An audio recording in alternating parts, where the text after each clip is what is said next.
So we've been filming this style of vlog for quite some time now, so we've got a few of them in the bank. The reason we haven't posted it up to now is just I felt it was quite wrong of me to not start where my journey began, where my love for the game was really brought out, and that is here at Mile End Golf Club. So a real feature here at Mile End Golf Club is seemingly easy holes made very difficult. So the 8th here, a big dogleg right, trees thick on the right line, trees thick on the left, trees thick long of the fairway. So your tee shot is somewhere around about, you've got about 200 yards to play with, and then depending on your tee shot, you've then got to play over the water and onto the green. So a tricky one all round really. So this is one of those tee shots where if you do hit a bad one, you're dreading your second shot because you've got to go over that water. Big high cut here.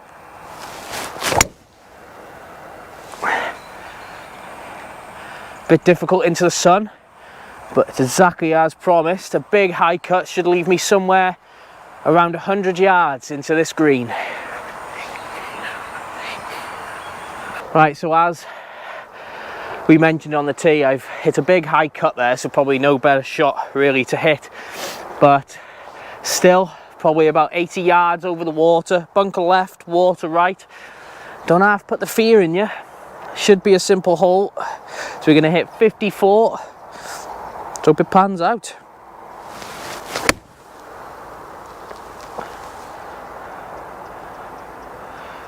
Well, it's a bit average. It's going to be a long putt from there, but two pretty solid shots to get there. So we'll go and see if I can make a putt.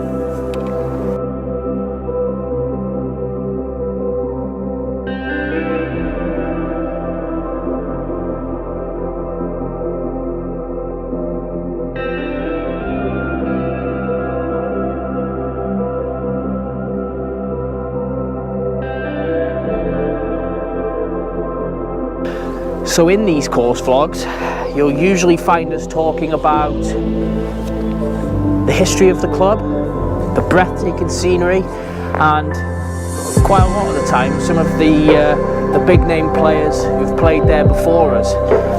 But here at Mile End, a club that's less than 30 years old, it's something just a little bit different than that.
The main features here at Mile End are obviously the thick tree-lined fairways, but also its short par threes over water.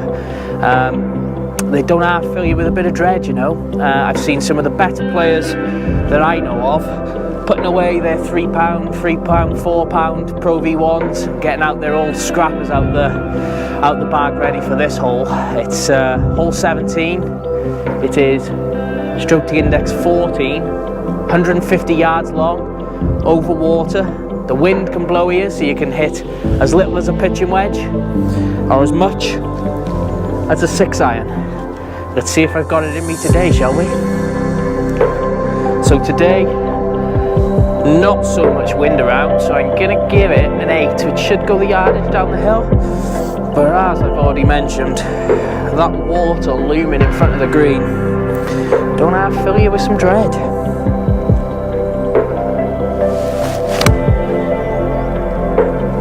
Oh, be good. Be good. It's middle of the green, it's average, but it's not in the water, so it's pretty good. Oh, rather good, and in there, it's almost as if the water wasn't really in place. We've got a good putt for birdie here, but it goes to show, short par 3 water in front, it could quite easily end up in a bogey or a double if you do manage to find that water. But if you do chuck it somewhere close, you can be looking at yourself for a birdie too. Oh, I've just pulled that one, but come comp day, if you offered me a par at the beginning of the day, I'd definitely be taking it.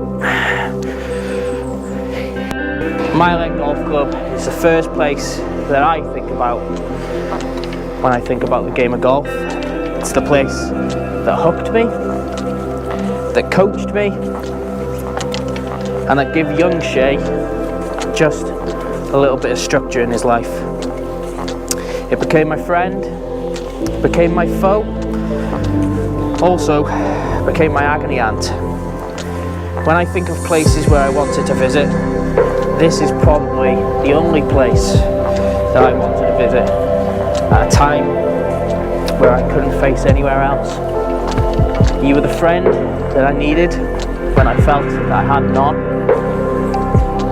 And despite how much you beat me and frustrated me, you always kept coming back with your many, many questions.